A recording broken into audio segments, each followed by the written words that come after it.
نحمده ونصلي على رسوله الكريم اما بعد فاعوذ بالله من الشيطان الرجيم بسم الله الرحمن الرحیم. 2-3 دن سے گلا کافی بیٹھا ہوا ہے. دعا کریں کہ بیان ہو جائے مکمل. جب بھی کسی کو بتاؤ کہ گلا بیٹھا ہوا ہے تو لوگ فوراً کہتے ہیں کہ آپ نے کولڈ ڈرنک بہت پی ہوگی بقرعید کے دنوں میں, گوشت کھایا ہوگا, اس پہ خوب دبا کے پیپسیاں پی ہوں گی تو گلا بیٹھ گیا.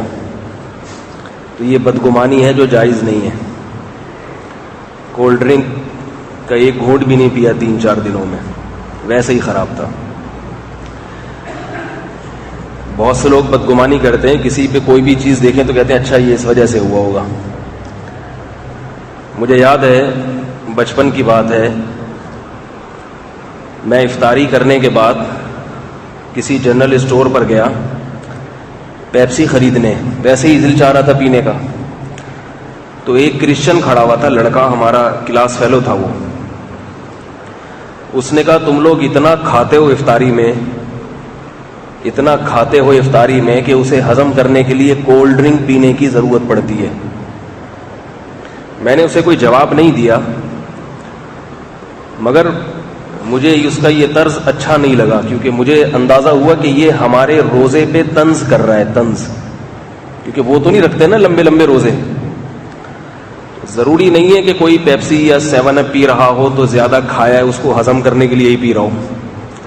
مسلمان افطاری میں اتنا نہیں کھاتے, جن کو نماز پڑھنی ہوتی ہے وہ بیچارے تھوڑا سا کھا کے چلے جاتے ہیں. کسی سے بدگمانی جائز نہیں ہے. تبلیغ والوں کا ایک واقعہ سنا کے پھر اپنے جو اصل موضوع ہے اس پر میں بات شروع کرتا ہوں. بچپن میں ایک دفعہ ہم کہیں تبلیغ والوں کے ساتھ گشت کر رہے تھے. کسی گھر میں امیر صاحب ہمیں لے کر گئے گھر کے باہر. تو ہم نے گھر کا یعنی جو صاحب گھر کے سربراہ تھے ان کو اپنے سامنے جاتے ہوئے دیکھا. گھر دروازہ کھول کے گھر کے اندر جا رہے ہیں. ان کی نظر ہم پہ نہیں پڑی, ہم تھوڑا دور تھے اس وقت. ہماری نظر ان پہ پڑ گئی کہ وہ جا رہے ہیں. جب جا کے دروازہ نوک کیا, بچہ باہر نکلا. امیر صاحب نے بتایا کہ ابو کو بولو کہ جماعت آئیے 2 منٹ کے لیے کچھ بات کرنی ہے. بچہ گھر گیا, واپس آ کے کہنے لگا ابو گھر پر موجود نہیں ہیں, حالانکہ ابو ہمارے سامنے گھر کے اندر گئے تھے. نہیں آ رہی سمجھ میں؟ ابو ہمارے سامنے گھر کے اندر گئے ہیں اور بچہ کیا کہہ رہا ہے؟ ابو گھر پہ نہیں ہے. وہ تو شکر ہے بچے کو سکھا کے بھیجا تھا, ورنہ بچے بعض دفعہ یہ آ کے کہتے ہیں کہ ابو کہہ رہے ہیں کہ ابو گھر پہ نہیں ہے. بچہ جو ہے نا, بچے سے بچ کے رہا کرو. بچے بڑے راز فاش کر دیتے ہیں, بچے بہت راز فاش کرتے ہیں. تو امیر صاحب نے ہمیں کہا کہ بدگمانی جائز نہیں ہے. ممکن ہے کہ وہ گھر میں کسی کام سے داخل ہوئے ہوں اور پچھلے دروازے سے باہر نکل گئے ہوں, جس کو ہماری زبان میں پتلی گلی کہا جاتا ہے. بھائی چوڑی گلی سے آئے اور پتلی سے نکل گئے. تو میں بڑا حیران ہوا کہ ماشاءاللہ دیکھو کسی کی بات کو یعنی کسی کو جھوٹا ثابت نہ ہو کوئی, اور اس کا امکان بھی موجود ہے. بعض دفعہ ایسا ہوتا ہے کہ انسان چوڑی گلی سے آتا ہے, کوئی چھوٹا سا کام نمٹا کے پتلی گلی سے نکل گیا. پتلی گلی رکھی ہی اس لیے جاتی ہے کہ بوقت ضرورت اگر کہیں نکلنا پڑے تو اس کا سہارا لیا جا سکے. کوئی قرضہ مانگنے آیا ہے آپ سے دروازے پہ تو چوڑی گلی سے تھوڑی نکلو گے. اگر چوڑی گلی سے نکلے تو چوڑے میں آ گئے پھر, ٹھیک ہے. اگر آپ چوڑی گلی سے نکلے تو پھر تو چوڑے میں آ گئے. اس کے لیے پتلی گلیاں رکھی گئی ہیں, وہاں سے نکلا کرو. لیکن ہمارے علاقے میں پتلی گلی نہیں ہے, چوڑی گلیاں ہیں, اس لیے ہم ہر وقت چوڑے میں ہی رہتے ہیں. جو بھی دروازہ نوک کرے مفتی صاحب سے ملنا ہے, چاہے اب ٹائم ہو نہ ہو, دروازہ تو کھولنا پڑتا ہے. تو اس کو پتہ چل جاتا ہے گھر پہ بھی ہیں, اب ٹائم دینا پڑے گا, آگے بیٹھ جاؤ. بھائی بتا کے تو آتے, پہلے ٹائم تو لے کے آتے. تو اس لیے ہمارے ہاں چونکہ پتلی گلیاں نہیں ہیں, ہمیں ہر وقت ہم چوڑے میں ہی رہتے ہیں. خیر, میں بقرعید سے پہلے جو بیان کر رہا تھا اسی کو آگے لے کے چلوں گا. وہ بیان تھا شکر کے بارے میں کہ اللہ کا شکر کیسے ادا کیا جائے. شکر کے درجات بتا رہا تھا کہ شکر کا پہلا درجہ اللہ نے ہمیں حکم دیا نا کہ شاکر بن کے رہو, اللہ کے شکر گزار بن کے رہو. تو شکر گزار بننا کسے کہتے ہیں, کیا کریں جس سے ہمارا شمار اللہ کے شکر گزار بندوں میں داخل ہو جائے, شکر گزار بندوں میں ہم شمار ہونے لگیں. اور اللہ نے قرآن مجید میں حکم دیا, یعنی قرآن مجید میں خبر دی کہ قلیل من عبادی الشکور, میرے بندوں میں شکر گزار بہت تھوڑے ہیں. اللہ کے بندوں میں طاقتور بھی بہت زیادہ ہیں, کمزوروں کا ریشو کم ہے, خوبصورت بھی بہت ہیں, بصورت بھی بہت ہیں, مرد بھی بہت ہیں, عورتیں بھی بہت ہیں, مالدار بھی بہت ہیں, غریب بھی بہت ہیں, ہر قوم کے لوگ بہت ہیں. مگر اللہ نے فرمایا کہ ایک قوم ایسی ہے میرے بندوں میں جو جس کا ریشو بہت تھوڑا ہے, وہ ہیں شکر گزار, کہ جو میری نعمتیں استعمال کر کے میرا شکریہ ادا کرتے ہوں یا میرا شکر کرتے ہوں. اور جو چیز تھوڑی ہوتی ہے اس کی ویلیو, بولے بات مکمل کیا کریں, اس کی ویلیو. کسی نے مجھے موبائل پہ واٹس ایپ پہ ایک میسج بھیجا کہ ہمیں بہت افسوس ہے کہ آپ کے سامنے جتنے بھی لوگ بیان سنتے ہیں وہ بیچارے, آپ کو نہیں کہہ رہا میں ان کے الفاظ دہرا رہا ہوں, کہ وہ سارے بیوقوف ہیں. کسی نے بھیجا مجھے, میں نے کہا کیوں بھائی؟ کہہ رہے ہیں آپ بار بار ان سے پوچھتے ہیں کہ سمجھ میں آ گئی, حالانکہ اتنی کلیئر بات ہوتی ہے کہ اس میں نہ سمجھ میں آنے والی کوئی بات ہوتی نہیں ہے. تو ایسا لگتا ہے وہ بیچارے سارے فارغ بیٹھے ہوئے. تو میں نے ان سے کہا کہ ایسا نہیں ہے, یہ میرا کچھ تقیہ کلام ہے, ایسے ہی ہوتے ہیں جیسے آپ ہو. ان کو میں نے کہا جیسے آپ ہیں تو اسی طرح یہ سارے لوگ بھی ہوتے ہیں. تو یہ صرف بیدار کرنے کے لیے, آپ کو جگانے کے لیے, تاکہ توجہ سے بات سنیں. تو اللہ نے قرآن میں کیا فرمایا؟ قلیل من عبادی الشکور, میرے شکر گزار بندے بہت, بولے تھوڑے ہیں. ایک تو اللہ کی یہ خبر ہے جو غلط نہیں ہو سکتی. ومن اصدق من اللہ قیلا, اللہ فرماتے ہیں اللہ سے زیادہ سچ کون بولے گا, کیونکہ اللہ کو جھوٹ بولنے کی ضرورت ہی نہیں ہے. ہمیں بعض دفعہ جھوٹ بولنے میں کوئی مفاد ہوتا ہے یا خوف ہوتا ہے تو ہم جھوٹ بول دیتے ہیں. اللہ کو کس سے خوف ہے؟ لا یسأل عما یفعل, فرمایا میں جو کچھ کروں مجھ سے کوئی پوچھنے والا نہیں ہے, اور تم کچھ بھی کرو تم سے پوچھا جائے گا لازمی کیوں کیا. کچھ بھی کرو, حتیٰ کہ عبادت بھی کرو گے تو بھی تمہیں استغفار کرنا پڑے گا اس کے بعد, کہ ایسا نہ ہو عبادت میں کمی ہو گئی. نیک کام کے بعد بھی ڈر لگا رہتا ہے پتہ نہیں صحیح ہوا ہے کہ نہیں ہوا. ہم جب نماز پڑھتے ہیں تو سلام پھیرنے کے بعد 3 بار کہتے ہیں نا استغفر اللہ استغفر اللہ استغفر اللہ. سوال پیدا ہوتا ہے ہم نے کوئی چوری کی ہے جو استغفار کر رہے ہیں؟ استغفر اللہ کا مطلب کیا ہے؟ اے اللہ میں اپنے گناہوں کی تجھ سے معافی مانگتا ہوں. تو بھائی گناہ کیا ہو تو اس کے بعد معافی مانگو, نماز کے بعد معافی مانگنا کا کیا مطلب ہے؟ استغفر اللہ, نماز پڑھ لی استغفر اللہ استغفر اللہ استغفر اللہ, جیسے کوئی گناہ ہو گیا. تو نماز گناہ نہیں ہوا, نماز تو نیکی ہوئی ہے, مگر یہ کیا اسی طرح سے ادا ہوئی ہے جس طرح سے ادا کرنے کا اللہ نے حکم دیا تھا؟ یہ یقینی بات نہیں ہے. تو اس پر استغفار کرتے ہیں, اللہ جیسے ہو گئی قبول کر لے, جو اس میں کوتاہیاں ہوئیں ہم تجھ سے ان کوتاہیوں پر معافی مانگتے ہیں. تو انسان اتنا مجبور ہے کہ اسے نیکی کے بعد بھی استغفار کرنا پڑتا ہے. تبلیغ والے جب گشت کرتے ہیں تو واپسی پہ کہتے ہیں نا استغفار پڑھتے ہوئے آؤ. دیکھو کوئی گناہ کی تبلیغ کر رہا ہو وہ واپسی پہ استغفار پڑھتے ہوئے نہیں آتا. کیبل گھروں میں تقسیم کر رہا ہو نا, کیبل والا, وہ نیا چینل آیا ہے اس میں ایسی ایسی فلمیں آتی ہیں, تو یہ کیبل آپ کے گھر دیں, آپ کے لیے وہ چینل فری. پورے محلے میں وہ کیبل بچھائے گا, تو جب شام کو واپس گھر جائے تو استغفار کرتے ہوئے جانا چاہیے نا اس کو. کیا ہو گیا بھائی آپ لوگ ہاں ہوں کریں کچھ؟ وہ کبھی نہیں کرے گا استغفار, حالانکہ اس کو روتے ہوئے توبہ استغفار کرتے ہوئے کہ اللہ جن لوگوں کو بھی گناہوں پہ دھندے پہ ڈال رہا ہوں یہ سارا عذاب مجھ اکیلے کو ہوگا, ان کو تو ہوگا جتنے لوگ اس پہ برہنہ ننگی فلمیں دیکھیں گے، بےہودہ چیزیں دیکھیں گے، ان کو گناہ ہوگا، اور یہ سارا کا سارا گناہ اکیلے اس کیبل بچھانے والے کو بھی ہوگا، مگر وہ استغفار نہیں کرتا۔ تبلیغ والے کر رہے ہوتے ہیں جو کیبل کے خلاف لوگوں کو گھر گھر میں تبلیغ، بھائی دین پہ آ جاؤ، دین میں یہ بھی ہے نا، یہ کیبل چھوڑ دو، یہ ساری چیزیں چھوڑ دو۔ وہ واپسی پہ کیا کرتے ہیں؟ استغفار۔ تبھی قرآن مجید میں اللہ نے کیا فرمایا کہ کافر لوگ بار بار یہ کہتے تھے محمد صلی اللہ علیہ وسلم سے، یہ جو میں یہاں سے یوں ٹرن لے رہا ہوں نا، یہ گچی پکڑ کے رکھیں اس کی، کہ کہاں سے میں نے، تاکہ وہاں سے بیان آگے لے چلوں میں، ورنہ موضوع پورا تبدیل ہو جاتا ہے۔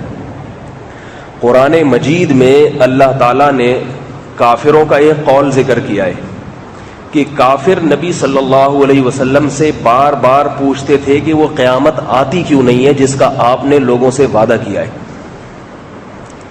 تو اللہ نے قرآن میں فرمایا کہ جو قیامت پہ یقین رکھتے ہیں، مشفقون منہا، وہ تو ڈرتے ہیں کہ نہ آئے، اور جن کو ڈرنا چاہیے، جن کو عذاب ہوگا، وہ کہہ رہے ہیں کہ ابھی آ جائے۔ یہ پرلے درجے کی حماقت اور بے وقوفی ہے،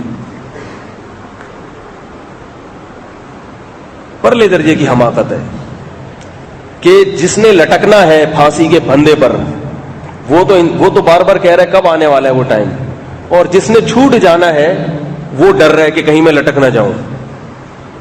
تو یہ ڈر اس بات کی علامت ہے کہ اللہ اسے جہنم کی آگ سے بچائیں گے۔ علماء نے کہا ہے نا کہ جو آدمی نیکی کرتا ہے اور ڈرتا ہے تو یہ اس کی علامت ہے کہ یہ جنتی ہے، اور جو گناہ کرتا ہے وہ جہنمی ہے، اور جو نیکی کر کے نہیں ڈرتا، اتراتا ہے کہ بس میں تو گیا جنت میں، تو یہ سمجھ لو کہ اس کی نیکی قبول نہیں ہو رہی۔ تو میں یہ کر رہا تھا کہ قرآن مجید میں اللہ نے کیا فرمایا؟ اللہ جھوٹ نہیں بول سکتے، ومن اصدق من اللہ قیلا۔ تو ایک خبر تو اللہ نے یہ دی ہے کہ میرے شکر گزار لوگ بہت تھوڑے ہیں، یہ تو اللہ نے بتا دیا۔ دوسری بات ہے معیشت کا، اکنامکس کا ایک اصول ہے،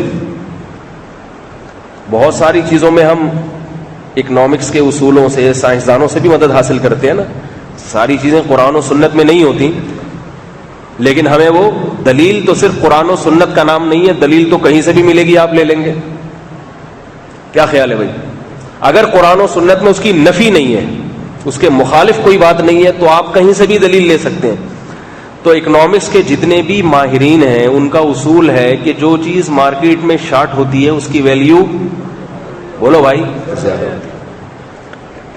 اللہ نے بتایا شکر گزار لوگ مارکیٹ میں شارٹ ہیں، یہ اللہ نے بتایا۔ اکنامکس کے ماہرین نے بتایا جو چیز مارکیٹ میں شارٹ ہوگی ویلیو زیادہ ہوگی۔ دونوں کو ملا کے نتیجہ کیا نکلا؟ دونوں فارمولوں کو پلس مائنس کرو تو از اکول ٹو کہ جو شکر گزار آدمی ہے اللہ کی نظر میں اس کی ویلیو بہت زیادہ ہے، بہت زیادہ۔ بہت کی قید کیوں لگائی؟ اکنامکس کے ماہرین نے تو صرف اتنا کہا ہے کہ اس کی ویلیو زیادہ ہوگی، بہت نہیں کہا انہوں نے۔ اور میں کیا کہہ رہا ہوں، اللہ کی نظر میں اس کی ویلیو صرف زیادہ نہیں بلکہ بہت زیادہ۔ بہت زیادہ کا لفظ میں اس لیے بڑھا رہا ہوں کہ اللہ شکور ہے، وہ تھوڑے پر بہت دیتا ہے۔ نہیں آ رہی بات؟ کچھ اللہ کی اپنی صفات بھی تو ہے نا، کہ اللہ کے ہاں تھوڑے کا لفظ نہیں ہے، اللہ کے ہاں تھوڑے کا لفظ نہیں ہے۔ اللہ جب کسی کو دیتا ہے تو ایک تو اس کے عمل کی اجرت ہوتی ہے، جو اس کی ویلیو ہے عمل کی، صرف اتنا نہیں دیتا بلکہ اپنے فضل سے بڑھاتا ہے بہت زیادہ، کیونکہ وہ اللہ ہے، وہ کریم ہے، جواد ہے۔ پتہ یہ چلا کہ شکر گزار لوگوں کی قدر اللہ کی نظر میں بہت زیادہ ہے، اللہ ان کو بہت نوازے گا۔ کیسے نوازتا ہے اس کا اللہ نے قرآن میں ذکر کیا۔ دو طرح سے نوازتا ہے، ایک دنیا میں بھی اور آخرت میں بھی۔ آپ کے پاس اگر کوئی نعمت ہے، آپ اس کا شکر ادا کریں گے تو قرآن میں آتا ہے لَأَزِيدَنَّكُمْ لَإِن شَكَرْتُمْ لَأَزِيدَنَّكُمْ، اس نعمت میں اضافہ کر دوں گا اور بڑھا دوں گا وہ نعمت۔ 2 بچے ہوئے، آپ خوش ہیں ماشاءاللہ، بکرے کاٹے آپ نے، 2 اور ہو جائیں گے، ٹھیک ہے، 2 اور ہو جائیں گے۔ ان 4 پہ آپ نے خوشی منائی, 4 بکرے کاٹ دیے, 4 اور ہو جائیں گے. اب یہاں سے ہمارا اور آپ کا اختلاف شروع ہو گیا. آپ کہیں گے مولوی صاحب اب تک کی جو رپورٹ تھی وہ بالکل صحیح تھی, اب یہ آپ کا ٹریک جو ہے نا یہ چینج ہو رہا ہے, ہمیں نہیں چاہیے, ہمیں 4 نہیں چاہیے, ہمارے لیے 2 پالنا بہت مشکل ہے. تو بھائی میں تو وہ بات کروں گا جو اللہ اس کے رسول کی. اللہ اس کے رسول نے چونکہ اولاد کو نعمت قرار دیا, فیملی پلاننگ والوں نے یہودیوں کے کہنے پر اس کو عذاب بنا دیا, تو اس لیے آپ کی سمجھ میں نہیں آ رہی. چونکہ ہم یہودیوں کے نعروں سے متاثر نہیں ہیں اس لیے ہماری سمجھ میں آ رہی ہے. آج ایک کسی کا فون آیا کہ میں بہت غریب ہوں, میرے 2 بچے ہو گئے, ان کے علاج کا خرچہ میرے پاس بڑا مسئلہ ہوتا ہے, میں تیسرا بھی ہو جائے گا, میں کہاں جاؤں گا, تو میں نسل روکنا چاہتا ہوں. میں نے کہا اللہ کے بندے, غریب آدمی کو اولاد کی ضرورت امیر سے زیادہ ہے. یہ پاگل پنا ہے, بیوقوفی ہے کہ آپ کے پاس ایک بکری ہے, آپ غریب ہیں, وہ بچہ نہیں دے رہی, آپ خوش ہیں کہ بچہ دے گی, تو پہلے 1 کا چارہ تھا, اب 2 کے چارے کا خرچہ اٹھانا پڑے گا. بیوقوف آدمی 2 کے چارے کا خرچہ تو اٹھائے گا, مگر وہ تجھے جو کما کے دے گی وہ زیادہ ہے, وہ خرچہ اپنے اوپر کم لگوائے گی, اور جو تمہیں فائدہ دے گی, جب بیچو گے تو گوشت کتنے کا بکے گا, اس کا دودھ بیچو گے تو کتنے کا بکے گا. کوئی بھی جانور پہ جو انویسٹمنٹ ہو رہی ہے اس کو بوجھ نہیں سمجھتا, اس لیے کہ پتا ہے کہ یہ جتنی انویسٹمنٹ ہے یہ ریکور ہو جائے گی ساری. تو بکریوں کی تو کوشش کرتے ہیں سال میں 6 بچے دیں, اور جس کے لیے اللہ نے اس کائنات کو بنایا, جس انسان کے لیے, اس کو روکنے کی کوشش کر رہے ہیں کہ یہ رکے. پروپیگنڈا بڑی عجیب چیز ہے, ہر چیز کو الٹا بنا کے پیش کر دیتا ہے. بڑھاپے کے لیے کیا تیاری کی ہے. کچھ دن پہلے ایک انگریز عورت آئی, وہ کوئی لے کر آ گیا ہمارے شاگردوں میں اس کو, کہ اس کو کچھ کوشچنز ہیں, سوالات ہیں, اس کو کچھ انگلش میں سوالات کر رہی تھی.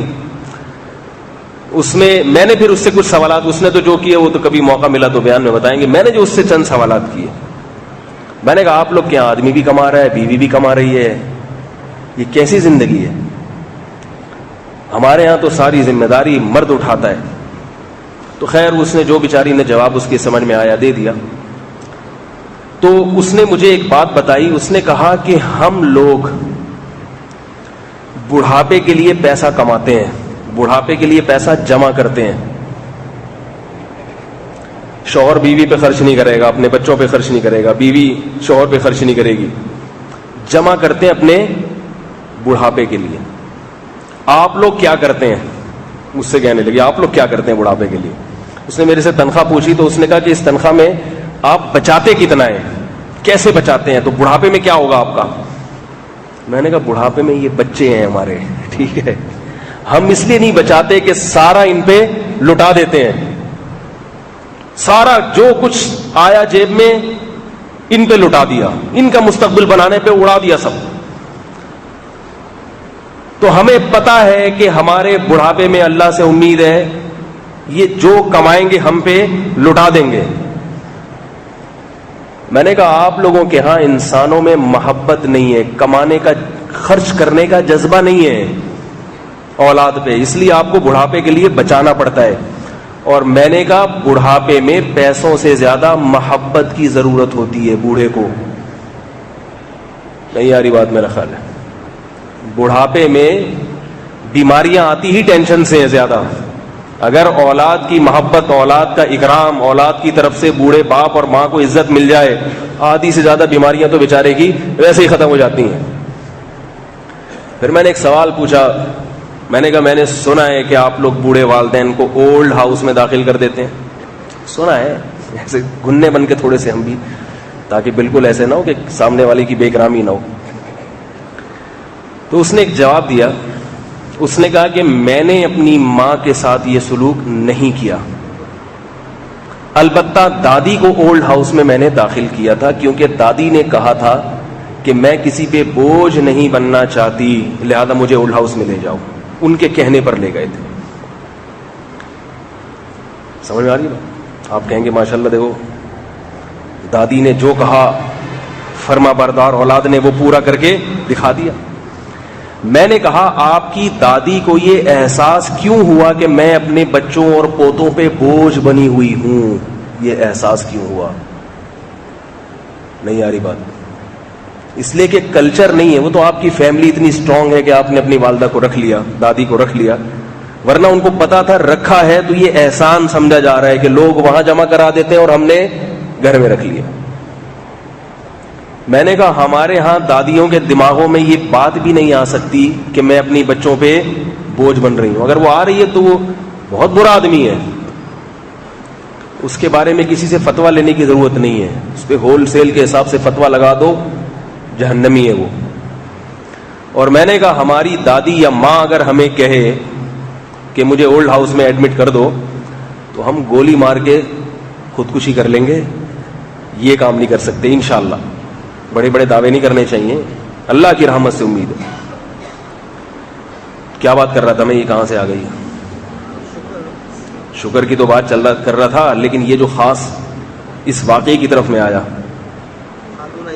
وہ تو آ گئی تھی، آنے سے پہلے کیا ہوا تھا؟ آپ لوگ کا بھی میری طرح حساب کتاب ہے۔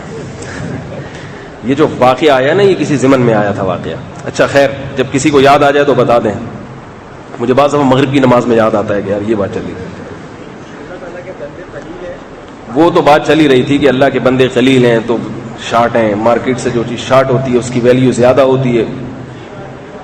ہاں، غریب آدمی کو اولاد کی ضرورت، جزاک اللہ، غریب آدمی کو اولاد کی ضرورت زیادہ ہے مالدار کی نسبت، اس کو زیادہ ہے، اسی بیچارے کو بند کر دیا۔ اولاد کماتی ہے، بعض لوگ کہتے ہیں اگر بیٹیاں ہو گئیں تو بیٹیاں بھی کام آتی ہیں۔ اللہ تعالیٰ نے بیٹے پہ 2 بکرے رکھے ہیں اور بیٹی پہ 1 بکرا، اگر بیٹی عذاب ہوتی تو 1 بھی نہ ہوتا اس پہ، تو 1 کا مطلب 2 بیٹیاں 1 بیٹے کا کام کرتی ہیں مل کے، 2 بیٹیاں جو آپ کو سپورٹ کرتی ہیں وہ 1 بیٹے کے برابر، اور کچھ کام بیٹیاں ایسے کرتی ہیں جو بیٹا کر ہی نہیں سکتا۔ بڑھاپے میں جو محبت کا عنصر ہے، محبت ملتی ہے، وہ بیٹیوں کی طرف سے جیسی ملتی ہے بیٹوں کی طرف سے عام طور پہ نہیں ملتی آج کل کے زمانے میں، کیونکہ بیٹے زیادہ عیش و عشرت کی زندگی میں زیادہ ہوتے ہیں۔ تو میں یہ عرض کر رہا تھا کہ اللہ تعالیٰ کا قرآن مجید میں ارشاد ہے کہ تم نعمت پر شکر کرو گے، لَأَزِيدَنَّكُمْ، تو نعمت بڑھاؤں گا میں، اور دوں گا اور دوں گا۔ تو یہ نہ کہا کریں، ناک منہ نہ چڑھایا کریں کہ یہ کیا ہو گیا، بچہ پیدا ہو گیا، ہائے ایک عذاب میں آ گیا، تو پھر اللہ اس کو عذاب ہی بنا دیں گے۔ اللہ تعالیٰ کا ارشاد ہے، نبی صلی اللہ علیہ وسلم نے فرمایا کہ اللہ تعالیٰ کا ارشاد ہے، انا عند ظن عبدی بی، عند ظن عبدی بی، میرا بندہ میرے بارے میں جیسا گمان کرتا ہے میں اس کے ساتھ ویسے ہی معاملات کرتا ہوں۔ اچھا گمان رکھو گے تو اچھا معاملہ ہوگا، اللہ سے اچھا گمان رکھو، جو کچھ ہو رہا ہے میرے ساتھ بہت اچھا ہو رہا ہے تو اللہ اس کو اچھا بنا دے گا۔ اور اگر یہ کہو گے کہ اللہ جو ہے نا مجھے پریشان کرنے کے لیے یہ سارے کام کر رہا ہے، تو پھر واقعی پریشان ہو۔ آپ صلی اللہ علیہ وسلم نے فرمایا کہ بخار کی جو آگ ہے، بخار کی جو گرمی ہے، یہ جہنم کی آگ کی کمی کا سبب بنتی ہے۔ جس کو اللہ نے جہنم میں عذاب دینا ہوتا ہے نا مسلمان کو، تو دنیا میں بخار کی آگ میں جلا دیتے ہیں اس کو، وہاں سے ٹھنڈا کرتے ہیں اس کو۔ کتنی بڑی نعمت ہے بخار۔ طہور فرمایا کرتے تھے، جس کو بخار ہوتا آپ صلی اللہ علیہ وسلم اسے جا کے فرماتے ہیں طہور انشاءاللہ، یہ بخار تمہارے گناہوں کی معافی کا ذریعہ بنے گا۔ ایک مرتبہ آپ صلی اللہ علیہ وسلم کسی بوڑھے شخص کے پاس گئے، اسے بخار تھا، آپ نے فرمایا کہ طہور، یہ بخار تمہارے گناہوں کی معافی کا سبب بنے گا۔ وہ بوڑھا بیچارہ پریشان تھا، چڑچڑایا ہوا تھا، اس نے کہا نہیں، یہ اس بڈھے کو تنگ کرنے کے لیے چڑھا ہوا ہے میرے اوپر، کچھ اس قسم کے الفاظ کے، یہ میرے لیے مصیبت بن کے آ گیا ہے۔ آپ نے فرمایا اب یہ مصیبت ہی بنے گا تمہارے لیے، اب یہ گناہوں کی معافی کا ذریعہ نہیں بنے گا، جیسا سمجھ رہے ہو ویسا ہی ہوگا۔ تو اس لیے علماء کہتے ہیں کہ زبان سے ہمیشہ اچھی، پریشانی دل میں ہو وہ لاشعوری ہے، دل کو خوش کرنا اپنے اختیار میں نہیں ہے۔ آپ کو کوئی غم پہنچا، کوئی پریشانی پہنچی، دل غمزدہ ہوگا، وہ کنٹرول میں نہیں ہے، لیکن زبان آپ کے کنٹرول میں۔ اسی وجہ سے نبی صلی اللہ علیہ وسلم کیا فرمایا کرتے تھے، کیسی عجیب تعلیمات ہیں دیکھو، نبی کی ایک ایک تعلیم اور نبی صلی اللہ علیہ وسلم کی زبان اقدس سے نکلا ہوا ایک ایک لفظ نپا تلا ہوتا ہے۔ جب آپ صلی اللہ علیہ وسلم کے نواسے کا انتقال ہوا، آنکھوں سے آنسو جاری، تو آپ کیا فرما رہے ہیں کہ دل غمزدہ ہے، کنٹرول نہیں ہے، غمزدہ ہوگا، آنکھیں بہہ رہی ہیں، اس پہ بھی کنٹرول نہیں ہے، زبان وہ کہے گی جس سے ہمارا رب خوش ہو. کیسی پیاری تعلیمات ہیں. او کما قال صلی اللہ علیہ وسلم.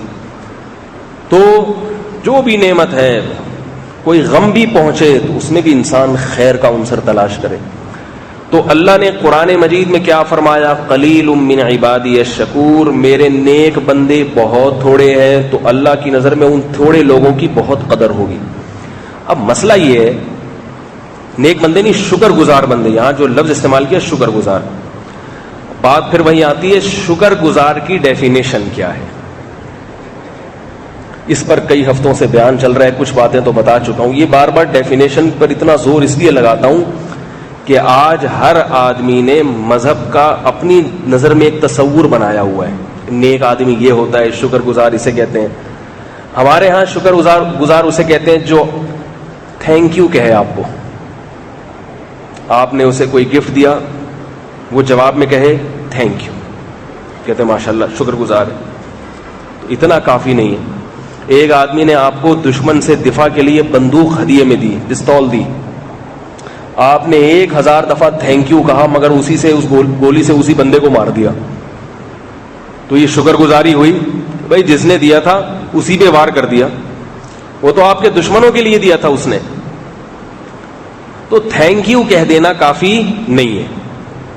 تو میں پہلا درجہ بتا رہا تھا شکر کا کہ جب اللہ تعالیٰ کوئی نعمت دے تو پہلا درجہ کیا ہے، تاکہ پرانا سبق تھوڑا سا ریوائز ہو جائے نا، اس نعمت کے ہونے کا احساس کہ میرے پاس یہ نعمت موجود ہے، اس کی طرف توجہ. مانتے ہی نہیں ہے کہ اللہ نے اتنی نعمتیں دی ہیں ہمیں، آنکھ دی ہے، ناک دی ہے، دل، دماغ، جگر. پیسے کا نقصان ہو گیا اگر اس کی بجائے آنکھ ضائع ہو جاتی، کان ضائع ہو جاتے، کروڑوں روپے میں بھی آنکھ نہیں لگ سکتی آپ کو. آپ کی کتنی بڑی بڑی اللہ نے نعمتیں دی ہیں. تو نعمتیں جو ہیں، چلو کچھ غم آ گئے، مگر جو ہیں نعمتیں ان کے ہونے کا تو اعتراف کرو.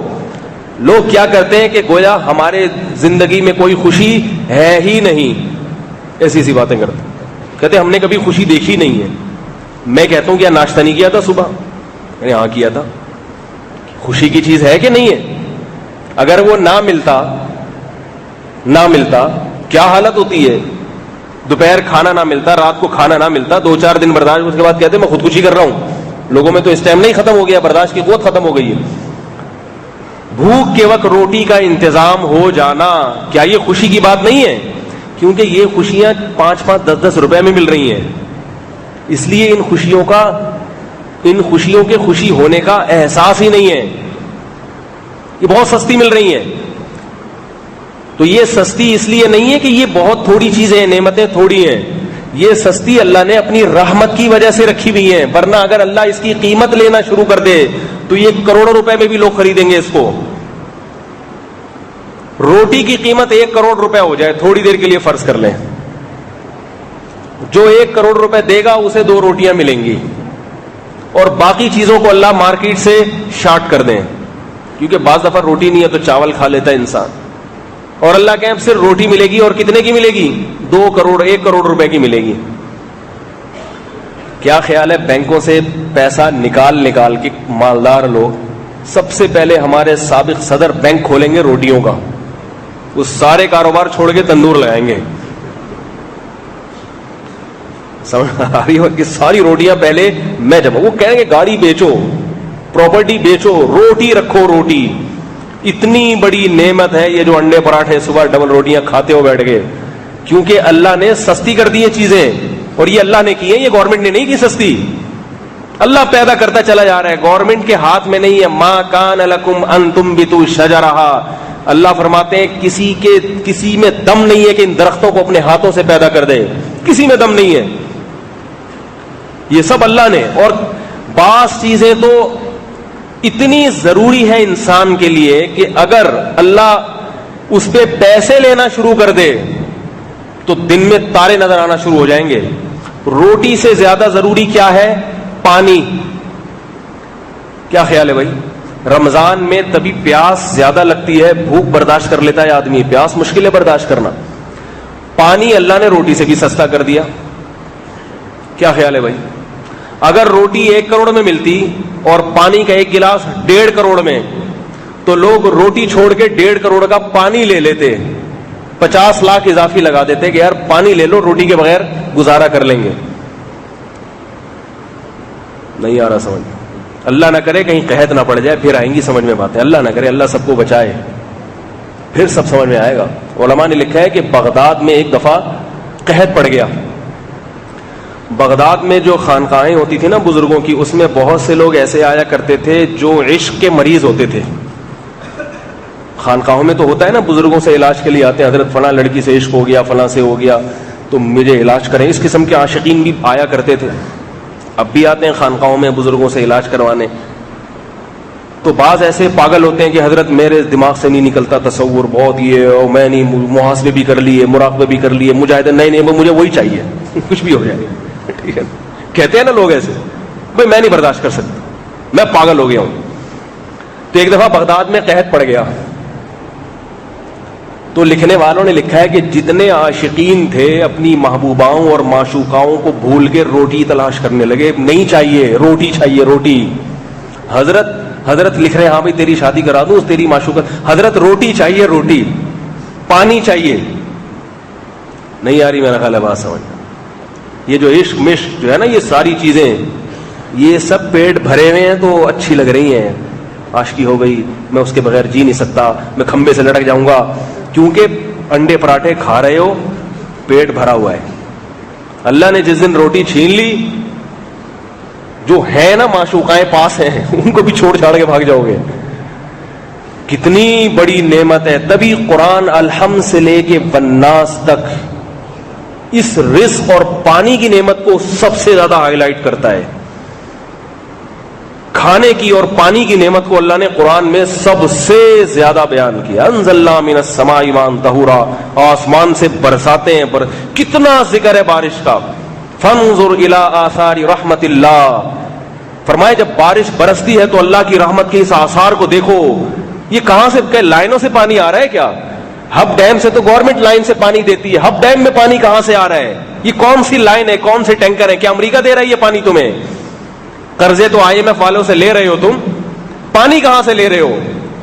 اللہ فرماتے ہیں ہم ہیں آسمان سے دھڑا دھڑ برساتے ہیں. تو ہم نہاتے ہیں بارش میں, یہ بھول جاتے ہیں کہ اتنا وافر مقدار میں ہمارا رب آسمان سے پانی برسا رہا ہے, اور اس سے ڈیم بھر رہے ہیں, لوگ مر رہے ہیں, تباہ ہو رہے ہیں. اللہ کی سخاوت دیکھو. اللہ جب پانی پلانے پہ آتا ہے تو یہ نہیں دیکھتا اس پانی میں کتنے مر گئے کتنے زندہ رہ گئے, وہ پھر اپنی شان کے مطابق پلاتا ہے. جب پانی برستا ہے آسمان سے, ایسے ہے جیسے کوئی سیٹھ لنگر تقسیم کر رہا ہو, چاولوں کی تھیلیاں, اور ان تھیلیوں میں دب کے 15-20 آدمی ہلاک ہو جائے. تو ٹھیک ہے ہلاک تو ہو گئے, مگر اس سے اس کی سخاوت بھی تو ظاہر ہوتی ہے نا, کہ اتنی تھیلیاں پھینکی بریانی کی کہ یہ پرواہ ہی نہیں ہے کہ بھائی اس سے 15-20 آدمی اس تھیلیوں کے نیچے دب کے ہلاک ہو رہے, تو پھینکی کتنی ہوں گی. تو اللہ اپنی سخاوت کو ثابت کرنے کے لیے کہ میں ایسا پانی برساؤں گا کہ کراچی والوں کے روڈ جام ہو جائیں گے, 25-30 آدمی کو بجلی سے ہلاک ہو جائیں گے, کوئی ڈوب کے ہلاک ہو جائے, پرواہ نہیں ہے, پرواہ نہیں ہے, مرنا تو ویسے ہی ہے, لیکن پتا تو چل جائے گا کہ میں کتنا سخی ہوں, اور جب دیتا ہوں تو چھپڑ پھاڑ کے دیتا ہوں. اب کراچی والے چاہتے ہیں کہ ہمیں جو پانی آسمان سے ملے نا, ایسے ٹیکنیکل طریقے سے ملے کہ وہ پانی گلستان جوہر میں نہ آئے, کیونکہ وہ نشیبی جگہ ہے, کھارادر میں نہ جائے, وہ بھی نشیبی وہاں جمع ہو جاتا ہے, صرف کٹی پہاڑی کے پہاڑوں پہ برسے, ٹھیک ہے نا, اور وہاں سے ہوتا ہوا ہب ڈیم کی طرف رخ موڑ دیا جائے اس کا. تو اللہ کی سخاوت اس بات کا تقاضا نہیں کرتی. اللہ کہتے دیں گے تو پھر ہمارے اپنا اسٹائل ہے, ٹھیک ہے, ہمارا اپنا اسٹائل ہے, تم پہلے سے انتظام کرو بچنے کے لیے, ہم تو ایسے ہی دیں گے, کیونکہ صرف تمہیں نہیں پلانا, اللہ نے زمین میں داخل کرنا ہے. فَسَلَكَهُ يَنَابِيعَ فِي الْأَرْضِ, زمین کی رگوں میں داخل کر کے ان درختوں کو سیراب کرنا ہے. اگر یہ ڈیم میں پانی برسے اور ہماری زمینوں پہ نہ برسے تو یہ جو گھاس پھوس اور یہ جو جانوروں کے لیے اور چرند پرند کے لیے ہمیں ہریالی نظر آ رہی ہے, سب ختم ہو جائے گی اور بیماریاں پھیل جائیں گی. تو صرف ایک بارش کا اللہ نے قرآن میں کیسے ذکر کیا، اتنا زیادہ وَنَزَّلْنَا مِنَ السَّمَاءِ، کہیں انزلنا کہیں نزلنا، سببنا الماء صبا، کہیں اللہ نے فرمایا برسایا، کہیں فرمایا انڈیلا۔ انڈیلنا کسے کہتے ہیں؟ دیکھو برسایا تو ہے جیسے شاور سے آپ کھول دیں تو پانی چھن چھن کے آتا ہے، لیکن اللہ نے کہا قرآن میں فرمایا سببنا۔ سب کہتے ہیں کوئی کسی کو آپ نے نہلانا ہے نا تو شاور کھولنے کے بجائے یہ بالٹی ہے یا ٹب ہے اٹھا کے الٹ دیں اس کے اوپر، تو اللہ فرماتے ہیں ہم ایسے الٹ دیتے ہیں پانی تمہارے اوپر، ایسے الٹ دیتے ہیں، لو بھائی موج کرو۔ صرف ایک پانی ہے یہ، پھر اس پانی سے کیا کیا نکالا، کیا کیا نکالا۔ اسباب کو دیکھتا ہے نا، اسباب کو کیلکولیشن میں لگا رہتا ہے، وہ کہتے ہیں رزق کی کمی ہو رہی ہے دنیا میں، آبادی بڑھ رہی ہے، لوگ کھائیں گے کہاں سے، یہ وہ کیلکولیشن میں لگا رہتا ہے۔ اللہ نے اس پوری کیلکولیشن کا جواب دیا کہ اس پانی میں رزق ہے۔ اب لوگ کہتے ہیں بھائی اس پانی میں آلو ہے، خربوزہ سمجھ میں آتا ہے، اس پانی سے پیدا ہوتا ہے، گندم پیدا ہوتی ہے، لیکن انسان کو زندگی گزارنے کے لیے اسکول کی فیسیں بھی چاہیے۔ کیا خیال ہے بچوں کی اسکول کی؟ بولو نا بھائی۔ ڈاکٹروں کی فیسیں بھی چاہیے، کیا خیال ہے؟ کسٹم والوں کو کھلانے کے لیے پیسے بھی چاہیے، اپنی چیز چھڑوانے کے لیے، بولو بھائی چاہیے کہ نہیں چاہیے؟ بچے کو جاب دلوانی ہے، اس کے لیے جتنے یہاں سے کنٹینر گزرتے ہیں لاہور تک کراچی سے جاتے ہیں، درمیان میں جتنے پولیس والے آتے ہیں ان میں سے ہر ایک کے ہاتھ میں 150 رکھنے کے لیے پیسہ بھی چاہیے کہ نہیں چاہیے؟ تو یہ بارش کے پانی میں کہاں سے آ گیا یہ؟ یعنی لوگ کہتے ہیں کہ یہ سارے خرچے بھی ہیں جو مولوی لوگ مانتے ہی نہیں ہیں، اور یہ تو ضروری ہیں، وہ تو پھر روٹی پانی کی بات کرتے ہیں۔ ان کو پتا چلے نا کہ یہاں سے لاہور جانے میں کتنے پولیس والوں کو کھلانا پڑتا ہے، جب ہمارا کنٹینر سے مال آتا ہے تو کسٹم والوں کو کتنا کھلانے پڑتے ہیں، تو ان کو دن میں تارے نظر آنا شروع ہو جائیں۔ یہ تو صرف امامت کی، گھر گئے کھا پی کے واپس آ گئے اگلی نماز کے لیے، ان کو کیا پتا، خرچے تو وہ ہوتے ہیں جو اس زندگی میں رہنے کے لیے ضروری ہیں۔ اس کا جواب اللہ نے قرآن کی اس آیت میں دیا ہے، کیونکہ قرآن صرف مولانا لوگوں کے لیے نہیں ہے، سب کے لیے۔ تو اللہ نے کیا فرمایا؟ وَفِي السَّمَاءِ رِزْقُكُمْ، اس آسمان کے پانی میں تمہارا رزق ہے۔ رزق کسے کہتے ہیں؟ زندگی گزارنے کے تمام ضروری لوازمات۔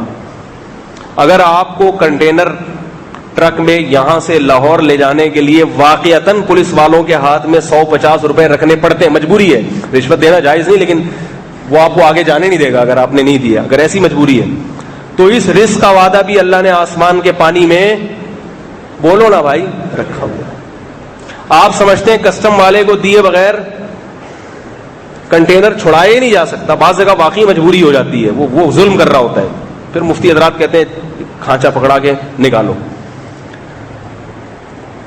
تو اگر آپ سمجھتے ہیں یہ ضرورت ہے تو اللہ نے یہ ضرورت آسمان کے پانی میں، جب ایسی ایسی ضرورتیں آسمان کے پانی میں رکھیں تو ڈاکٹروں کی فیسیں کیوں نہیں رکھی ہوں گی بھائی؟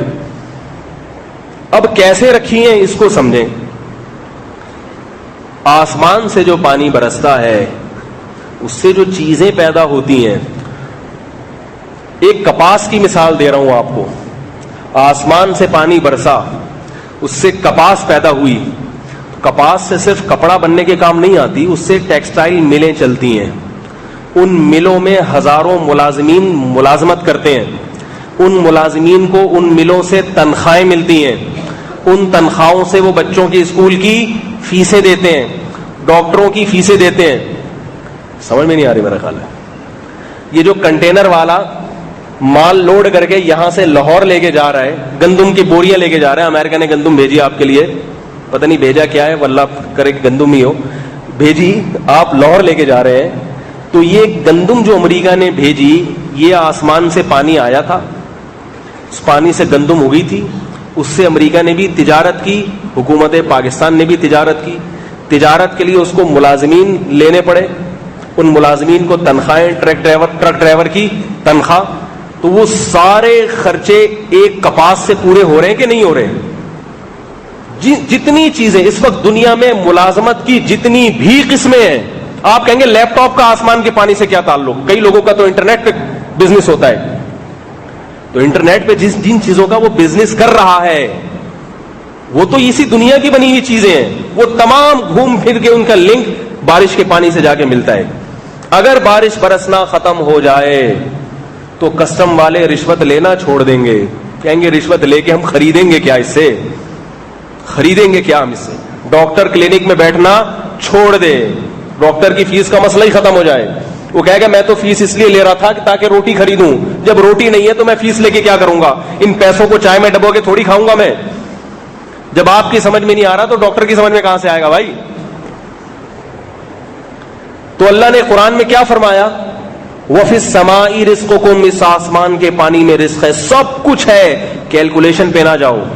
جس اللہ نے وعدہ کیا وہ اتنا برسائے گا کہ سارے خرچے پورے کروا دے گا. وہ آدم علیہ السلام جب دنیا میں آئے تھے وہ کیا سوچتے ہوں گے, میرے اتنے بچے ہوں گے تو پیدا ہوتے تو 5 ارب جب ہوں گے تو یہ کہاں سے کھائیں گے, یہاں تو نہ درخت ہے نہ کچھ بھی نہیں ہے, یہ کیسے. تو اللہ نے آدم علیہ السلام سے فرمایا زمین کو کھودو, محنت کرنا شروع کرو, جتنی محنت کرو گے اس سے 20 گنا زیادہ زمین تمہیں کما کے دے گی.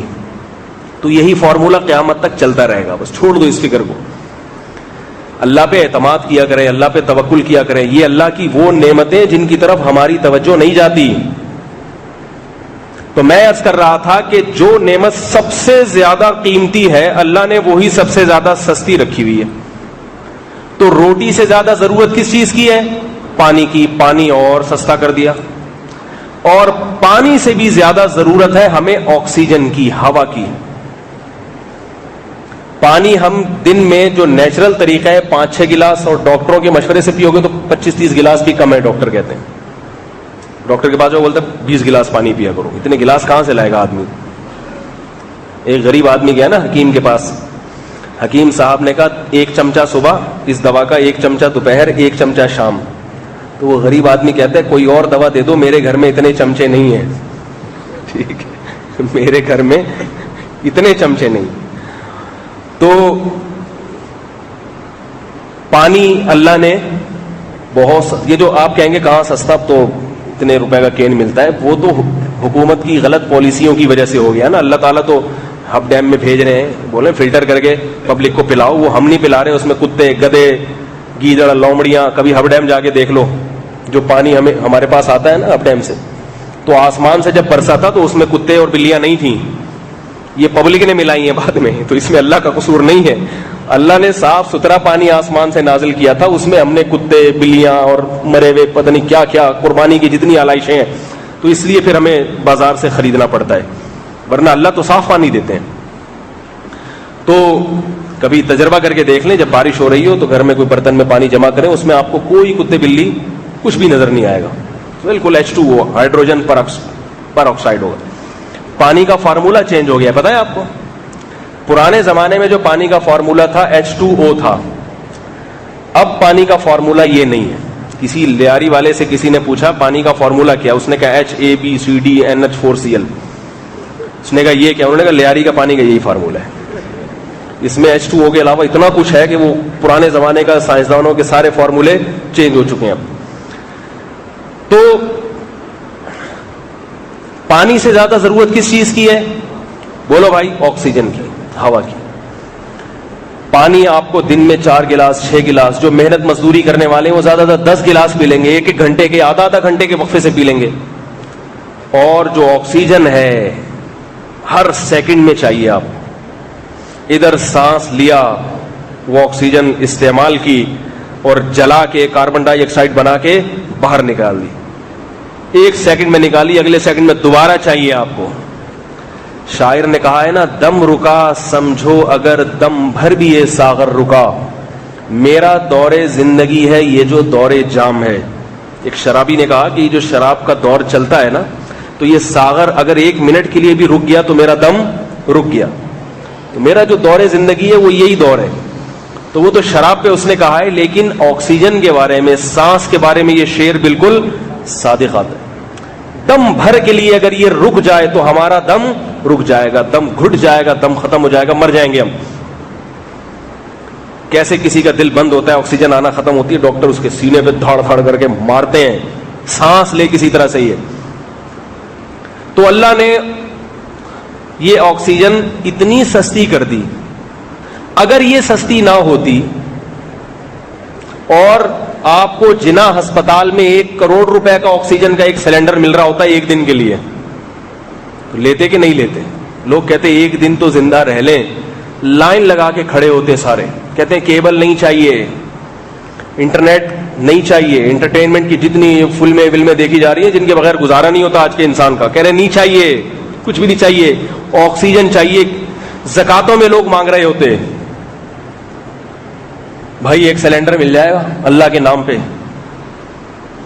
سب کچھ بیچ باچ کے ایک سلنڈر کتنے دن چلے گا؟ وہ جنا اسپتال کے باہر لائن لگی ہوتی، لیکن ڈاکٹر کہتے ہیں یہ ہم نے صرف اپنے لیے رکھا ہے، مریضوں میں بانٹنے کے لیے نہیں ہے۔ سب سے زیادہ آکسیجن کے سلنڈر امریکہ اسٹور کرتا، صحیح ہے نا؟ وہ کہتے ہیں ان کو تو مرنے دو، اچھا ہے مر رہے ہیں ہم، سب سے پہلے ہم، جس کی لاٹھی اس کی بھینس والا معاملہ ہوتا، اور میں یہاں بیان کرنے کے لیے نہ بیٹھتا، میں بھی کسی لائن میں لگا ہوا تو کہ بھائی اب تک تو، اور سلنڈر لگا کے لگا ہوا ہوتا، اب تک تو چل رہا ہے، آہستہ آہستہ سانس لیتا، تھوڑا تھوڑا لو، ایک دفعہ سانس کھینچتا 10 منٹ کے لیے اس کو اندر ہی رکھتا، یار جتنا یہ والا چلا سکتے ہو چلاؤ۔ مقابلے ہوتے، اتنی قیمتی چیز ہے، اتنی قیمتی چیز ہے، لیکن اللہ نے اس میں کتنی آسانی رکھ دی۔ ایک تو فری میں ہوا میں 23% ہوا میں آکسیجن رکھ دی، بھائی فری میں بانٹ دی، لو بھائی۔ اور دوسری آسانی یہ رکھی کہ پانی خود بخود منہ میں نہیں جاتا، پانی پینے کے لیے کولر کی ٹوٹی کھولنی پڑتی ہے، گلاس میں نکالنا پڑتا ہے، پھر پینا پڑتا ہے۔ اسی وجہ سے سست لوگ پانی بھی نہیں پیتے، کہتے ہیں جب بہت زیادہ مجبور ہو جائیں گے تو پی لیں گے، اور بچ جاتے ہیں جب بہت تڑپنے لگتے ہیں تو پی لیتے ہیں۔ سست پہ ایک تھوڑا سا چٹکلا سنا دوں، ہمارے حضرت سنایا کرتے تھے، ہم 2 سست آدمی لیٹے ہوئے تھے، ٹھیک ہے، کسی جنگل میں، یہ ہمارے حضرت بڑا دلچسپ چٹکلا سنایا کرتے تو ہمارے شیخ کی یاد تازہ ہو جائے گی۔ 2 سست آدمی لیٹے ہوئے تھے، پیاس لگ رہی تھی، دور پانی رکھا ہوا تھا، یہ اس کو کہہ رہا ہے تو اٹھا کے لا، وہ اسے کہہ رہے کہ تو اٹھا کے لا، تو کوئی بھی نہیں اٹھا رہا، پیاسے لیٹے ہوئے۔ اتنے میں کیا ہوا کہ بیر کے درخت کے نیچے تھے تو ایک بیر آ کے سینے پہ گرا ایک آدمی کے، تو وہ ساتھ والے سے کہتا ہے یار یہ اٹھا کے میرے منہ میں تو ڈال دے، پانی تو نہیں پلا رہا، تو پانی نہیں پلا رہا تو کم از کم اتنا کر دے، یہ بیر میرے سینے سے اٹھا کے میرے منہ میں ڈال دے۔ وہ کہہ رہا میں نہیں ڈال رہا، تو مجھے پانی نہیں پلا رہا تھا تو میں یہ تیری خدمت کیوں کروں۔ قریب میں دیکھا ایک آدمی کہیں اونٹ پہ سفر کرتا ہوا جا رہا ہے، تو جس کے سینے پہ بیر پڑا تھا نا، اس نے اس کو آواز دی بھائی صاحب ذرا نیچے اترنا، یہ بیر میرے منہ میں ڈال دو۔ اس اونٹ والے نے کہا تجھے شرم نہیں آتی، اتنا سا کام نہیں کر سکتا اور مجھے اونٹ سے اتروا رہا ہے تو، اور اگر تو اتنا ڈیٹ ہے تو اپنے پڑوسی سے بولنا، میں اونٹ سے اتر کے تیرے منہ میں یہ بیر ڈالوں تو اپنے پڑوسی سے بول دے تو تیرے ساتھ لیٹا ہوا ہے۔ تو پڑوسی کیا کہتا ہے؟ کہتا ہے میں نہیں ڈالوں گا اس کے منہ میں یہ بیر، کیونکہ میں نے اسے کام کہا تھا، اس نے نہیں کیا۔ اس نے کہا کیا کام کہا تھا؟ کہہ رہے تو ایک کتا آیا تھا پیشاب کر رہا تھا میرے اوپر، میں اسے کہہ رہا ہوں اس کو بھگا، یہ نہیں بھگا رہا تھا، وہ پورا پیشاب میرے اوپر کر کے چلا گیا، میں اسے بار بار کہہ رہا ہوں اس کتے کو بھگا، اس کتے کو بھگا، نہیں بھگایا۔ میں نے کہا ہم بھی تمہارے کام نہیں کریں گے۔ اس قسم کا آدمی اگر ہوتا تو وہ تو بیچارہ جب تک بہت زیادہ نہ تڑپتا پانی نہ پیتا۔ اور اس قسم کے قریب اتنے تو نہیں، لیکن اس کے قریب سست لوگ الحمدللہ مارکیٹ میں موجود ہیں۔ ایک سستی تو آپ کو گھروں میں، سب گھروں میں، تقریباً سب کی بات نہیں، زیادہ تر گھروں میں نظر آئے گی کہ جب آپ کسی کے گھر جا کے بیل بجاؤ تو مرد سست بن کے لیٹے ہوئے ہوتے ہیں، ان کو بستر سے اٹھا نہیں جاتا ان کے لیے کہ ہم دروازے پہ آ کے دروازہ کھول دیں، سمجھ رہے ہیں؟ ان کو ایسے لگتا ہے جیسے ہم قبر سے نکل کے جا رہے ہیں میدان حشر میں۔ گھر کی خواتین کو کہتے ہیں جا کے گیٹ کھولو، بے شرمی کی بات ہے، عورت کو گھر میں چھپاؤ، کیوں دروازوں کی زینت بنا رہے ہو؟ اس کون آیا ہے؟ کوئی بھنگی آیا ہے، کوئی چمار آیا ہے، اپنی بہو بیٹیوں کو اس کے سامنے لا کے کیوں کھڑا کر رہے ہو؟ خود اٹھ کے کیوں نہیں چلے جاتے؟ یہ بھی سست ترین لوگ ہیں جن سے اٹھا نہیں جاتا۔ تو لیکن پولیس آتی ہے نا، پھر یہ فوراً اٹھ کے بھاگ جاتے ہیں، فوراً جاتے ہیں، کوئی پولیس والا آ جائے، اللہ کا حکم ہے تو ان سے اٹھا نہیں جاتا۔ بھئی دروازے پہ، گیٹ پہ خود فون آیا ہے، گھر میں پی ٹی سی ایل لگا ہوا ہے، مرد کو چاہیے فون اٹھائے، کس سے بات کرنی ہے۔ پھر کوئی اگر آپ کی اہلیہ سے بات کرنا چاہتا ہے, اس کا تعارف ہوا, چلو بات کر لو, ٹھیک ہے. فون کی گھنٹی بجی, ان نون نمبر ہے, تو پہلے آپ خود اٹھائیں, بیوی سے نہ کہیں اٹھا کے دیکھو کون ہے. جائز ناجائز کی بات نہیں کر رہا, کچھ غیرت کے بھی اصول ہوتے ہیں, یہ بھی سستی ہے کہ آپ خود نہیں کر رہے. تو آکسیجن کی ضرورت سب سے زیادہ ہے, تو اللہ نے اس کو ایک تو فری میں بانٹ دیا, ہوا میں رکھ دیا. دوسرا ایک آسانی یہ رکھی کہ آکسیجن آپ کو اپنے پھیپھڑوں میں اتارنی نہیں پڑتی, ارادہ کر کے سانس لینا پڑے. پانی پینے کے لیے جائیں گے, نکالیں گے, پیئیں گے تو پیٹ میں جائے گا, ورنہ بیٹھے رہیں گے. اگر آکسیجن میں بھی ایسے ہوتا کہ باقاعدہ ارادہ کر کے ہوا میں جاؤ, سانس لو, پھر باہر نکالو, تو پھر تو میرے بھائی ساری زندگی کا مزہ خراب ہو جاتا. کسی اور کام کے تو ہم قابل ہی نہیں رہتے. کوئی پوچھتا مفتی صاحب آپ بیان کے لیے کیوں نہیں آئے ابھی تک, تو میں جواب میں کہتا ابھی میں سانس لے رہا ہوں, ابھی میں سانس لے رہا ہوں. بیان کروں گا تو میری توجہ سانس کے بجائے بیان کی طرف چلی جائے گی, مر جاؤں گا. تو اللہ نے یہ ایسا کیا, بچہ جب ماں کے پیٹ میں 4 مہینے کا ہوتا ہے, حدیث میں آتا ہے فرشتہ اس کے روح پھونک کے چلا جاتا ہے. فرشتہ آتا ہے, اس میں جان ڈال کے اللہ کے حکم سے چلا جاتا ہے. یہ جان ڈالنے کا عمل بھی بڑا عجیب ہے. اس کی آج تک کوئی سائنٹیفک لاجک سائنسدانوں کی سمجھ میں نہیں آئی ہے کہ بچے کے جسم میں جان کیسے پڑتی ہے. آج تک کوئی یہ اللہ کی قدرت ہے. تبھی اللہ نے فرمایا خلق الموت والحیات, حیات کا, زندگی کا خالق میں ہوں. جان کسے کہتے ہیں اس کو نہیں ڈیفائن کیا جا سکا. زندگی کیا ہے؟ بچہ جب ماں کے پیٹ میں 4 مہینے کے قریب پہنچتا ہے, اس کا دل بن جاتا ہے اور دماغ بن جاتا ہے. اب دماغ کی بیداری کو ہم حیات اور زندگی سے تعبیر کرتے ہیں. کسی کا دماغ بیدار ہو جائے, دماغ کے بیدار ہونے کے لیے ضروری ہے کہ دل اس کی طرف خون کو پھینکنا اور پمپ کرنا شروع کر دے. بھائی دل کی پمپنگ اگر نہیں ہوگی تو دماغ میں حیات نہیں پڑے گی, دماغ نہیں, جان نہیں پڑے گی دماغ میں. اور دل کے پمپ کرنے کے لیے ضروری ہے کہ دماغ اسے آرڈر دے. آپ لوگ کی سمجھ میں نہیں آ رہی, پتہ نہیں وہ دل پمپ کیا تھا آپ کا یا نہیں کیا تھا, دماغ نے کام کرنا شروع کیا تھا یا نہیں کیا تھا, ایسے ہی تو نہیں اٹھ کے آ گئے. بھائی دماغ کے کام کرنے کے لیے ضروری ہے کہ دل حرکت کرے, اور دل کی حرکت کے لیے ضروری ہے کہ دماغ اس کو آرڈر کرے, دماغ آرڈر کرے. جب ہم گائے ذبح کرتے ہیں تو ایک دم پریشر سے خون کیوں نکلتا ہے؟ دماغ آرڈر کرتا ہے دل کو کہ بھائی کچھ ہو رہا ہے. دل زور زور سے دھڑکنا شروع ہوتا ہے اور وہ سارا خون نکل جاتا ہے, اور دماغ کام کرنا چھوڑ دیتا ہے, کیونکہ دماغ کی طرف خون کی سرکولیشن ختم ہو جاتی ہے اور جانور ٹھنڈا ہو جاتا ہے. یہی عمل جب ریورس ہوگا تو زندگی پیدا ہو جائے گی. مردہ ہے, دل دماغ کو آرڈر کرے, دل دماغ کی طرف خون پھینکے اور دماغ دل کو آرڈر کرنا شروع کر دے. تو اب ڈاکٹر اس پر حیران ہے کہ بچے کا جب دل بن گیا, دماغ بن گیا, تو دماغ نے زندہ ہوئے بغیر دل کو آرڈر کیسے کر دیا؟ کیونکہ زندہ جب تک دل دھڑکے گا نہیں, دماغ میں زندگی پیدا نہیں ہوگی, اور دل اس وقت تک دھڑکے گا نہیں جب تک دماغ زندہ ہو کے اس کو آرڈر نہیں کرے گا. یہ ایسا سوال ہے کسی کے پاس اس کا جواب نہیں ہے, اور یہ اللہ کے وجود کی ایک بہت بڑی دلیل ہے. مگر سائنٹسٹ جو مذہب سے دور ہوتے ہیں وہ اس قسم کی باتوں کو ایسے نگل جاتے ہیں کہ جیسے کہتے ہیں نا اتنا مال کھا گیا اور ڈکار بھی نہیں لی. لوگ کہتے ہیں نا سائنس سے خدا کا وجود ثابت ہوتا ہے 2 اور 2 4 کی طرح, مگر چونکہ سائنس کا ٹاپک خدا نہیں ہے اس لیے سائنسدان ان چیزوں میں بحث نہیں کرتے, اور ہمارے سائنس پڑھنے والے طلبہ پھر اللہ سے دور ہوتے چلے جاتے ہیں کیونکہ وہ ان چیزوں کو چھیڑتے نہیں ہیں. اس کا جواب اللہ کے نبی نے حدیث میں دیا کہ اللہ فرشتے کو بھیجتے ہیں, وہ ماں کے پیٹ میں جاتا ہے فرشتہ اور اللہ کے حکم سے پھونک مارتا ہے اور اس بچے میں زندگی پیدا ہو جاتی ہے. وہ یا تو دماغ کو آرڈر کر کے آ جاتا ہے کہ اللہ کے حکم سے دل کو آرڈر کر دے تو, ٹھیک ہے نا, اللہ تو سبب کا محتاج نہیں, یا وہ دل کو آرڈر دے کر آتا ہے کہ بھائی تجھے دماغ کے آرڈر کا انتظام نہ کر, اللہ کی طرف سے تجھے آرڈر آ گیا ہے کہ تو دماغ کو خون پھینکنا شروع کر دے, ایک دفعہ تو ہل جا, باقی کام آٹومیٹک خود بخود ہو جائے گا. سمجھ میں آ رہی ہے بات کہ نہیں آ رہی؟ یہ بالکل ایسے ہے جیسے مرغی پہلے پیدا ہوئی تھی یا انڈا. اس کا جواب ہے کسی کے پاس؟ ڈارون نے ایک جواب دینے کی کوشش کی مگر وہ جواب غلط ثابت ہو گیا ہے.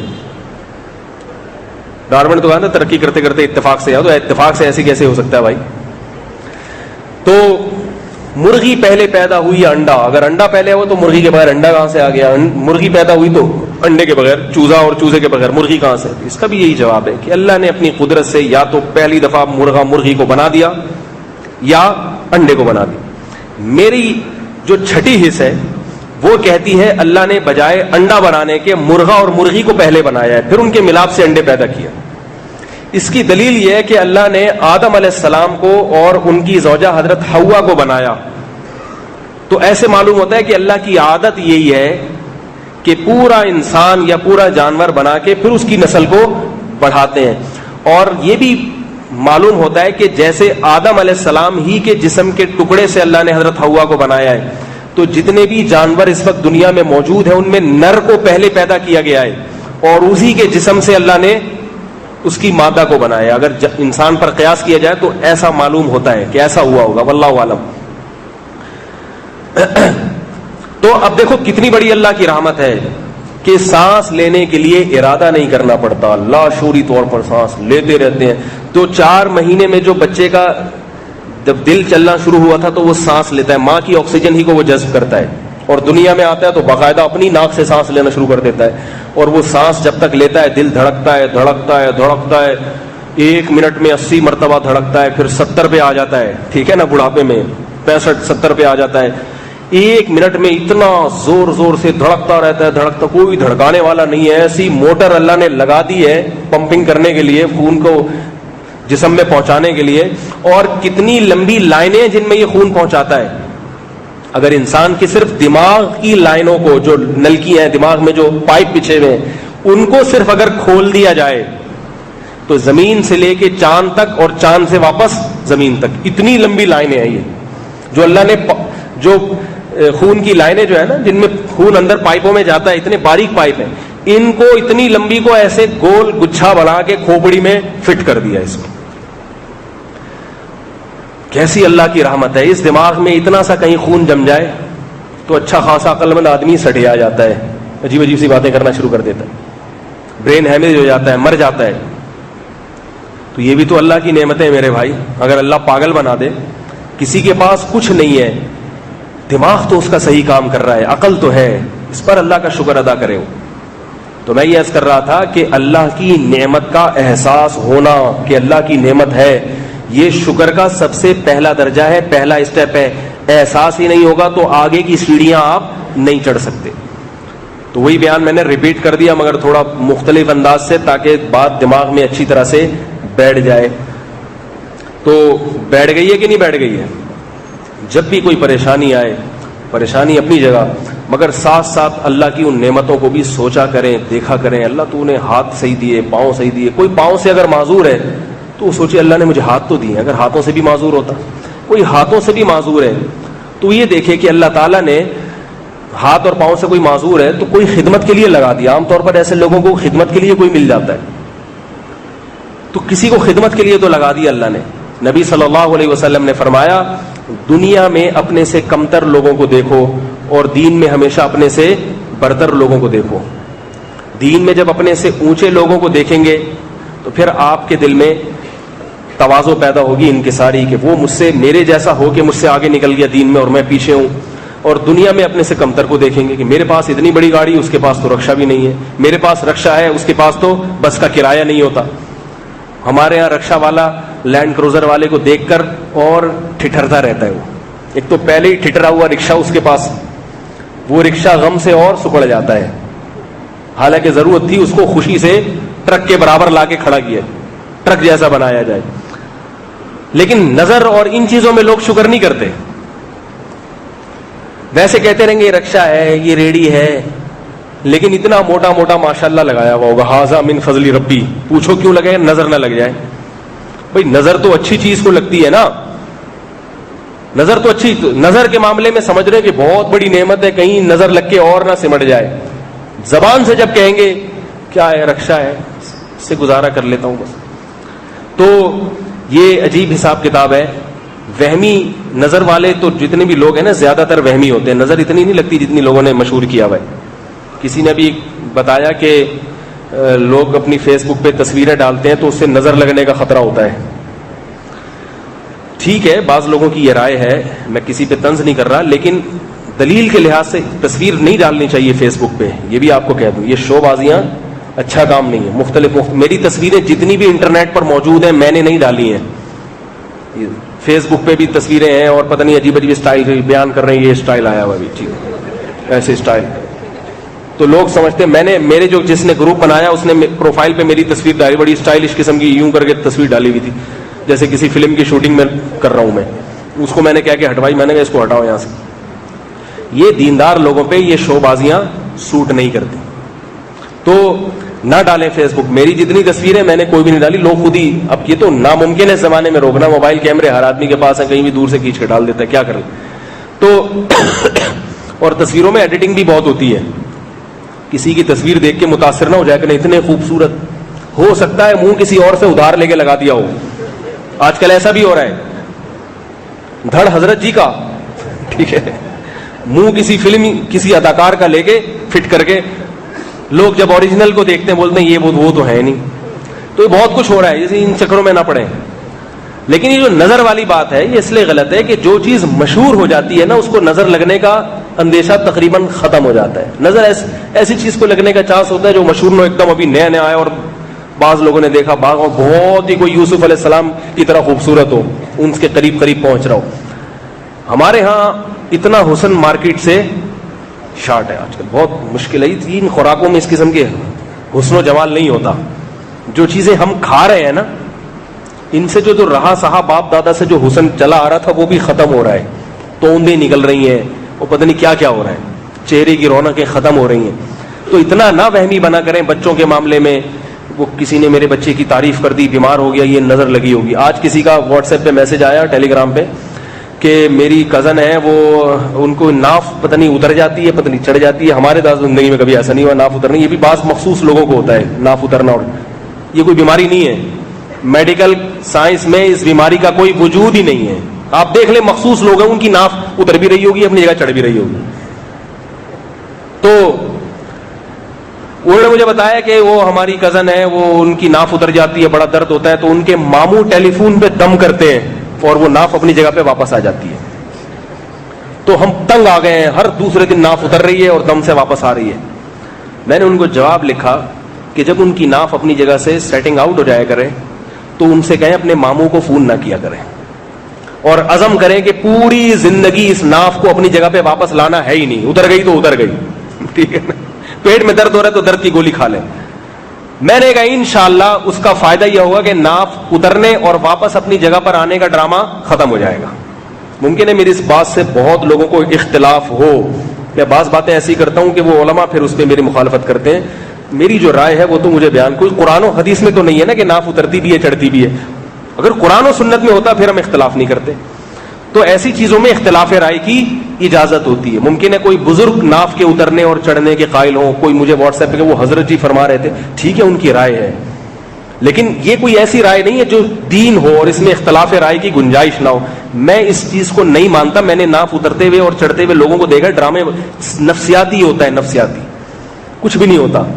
اکثر دم سے جو چیزیں, اکثر 100% نہیں, بعض دفعہ دم میں اللہ نے شفا رکھی ہے, وہ تو قرآن و سنت سے ثابت ہے, سورہ فاتحہ پڑھ کے شفا ملی, یہ ہوتا ہے. لیکن اکثر یہ نفسیاتی کھیل ہوتا ہے, نفسیاتی, اور کچھ بھی نہیں ہوتا. تو کسی کی ناف اترتی چڑھتی ہے تو وہ اس کا علاج کرانا چھوڑ دے, انشاءاللہ نہ اترے گی, نہ چڑھانے کی دوبارہ ضرورت پیش آئے گی. اس میں سمجھ رہے کہ نہیں سمجھ رہے, سیدھے سیدھے نارمل مسلمان بن کے رہا کریں, نارمل.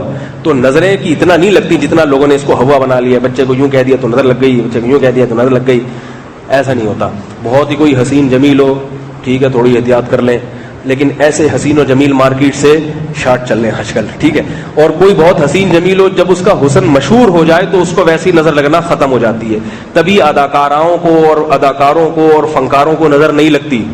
ایک سوال ہے نا کہ بھئی خوبصورتی پہ نظر لگتی ہے, تو یہ جو فلموں ڈراموں میں سے خوبصورت ترین اداکار اور فنکارائیں لا کے رکھی جاتی ہیں, ان کو کیوں نہیں لگتی؟ تو اس کا جواب یہ کہ جو چیز مشہور ہو جاتی ہے, شہرت بھی نظر سے مانے ہے. تو جب فیس بک پہ تصویر ڈال دی, سب نے دیکھ لیا, اب نظر لگنے کا چانس کم ہو گیا. تصویر نہ ڈالیں وہ اس وجہ سے جو میں نے آپ کو بتائی ہے، لیکن وہمی نہ بنے، نظر اور ان چیزوں کے چکروں میں زیادہ نہ پڑیں، اس سے نقصان ہوتا ہے اور انہی لوگوں کو پھر یہ نقصانات بھی زیادہ، شیطان کو موقع مل جاتا ہے پریشان کرنے کا۔ اللہ تعالیٰ سمجھنے کی، عمل کی توفیق عطا فرمائے۔ وما علینا الا البلاغ۔